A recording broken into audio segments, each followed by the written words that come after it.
আসসালামু আলাইকুম প্রিয় বন্ধুগণ। আসলাম একটু বিলে আসলাম জমিতে ওষুধ দেওয়ার জন্য। ওষুধ দেওয়ার জন্য আসছি, এখন চলে যাচ্ছি। চলে যাওয়ার সময় এই যে শাক, কলার থুর এগুলা নিয়ে যাচ্ছি বাড়িতে। হ্যাঁ, কেমন আছেন সবাই? কৃষি কাজও করা লাগে মাঝে মাঝে। মনে করেন 40 শতক জমিতে ধান লাগাইছি। ধান লাগানোর পর মোটামুটি এখন আজকে ওষুধ দিতে আসলাম। ওষুধ দিয়ে এখন বাড়িতে চলে যাচ্ছি।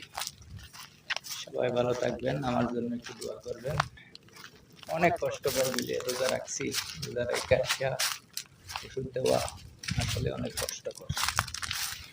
যাই হোক, আলহামদুলিল্লাহ ভালো আছি। আপনারাও ভালো থাকবেন। সবাই সবার জন্য দোয়া করবেন। এই রমজানের মধ্যে সবাই ভালো থাকবেন। আল্লাহ হাফিজ।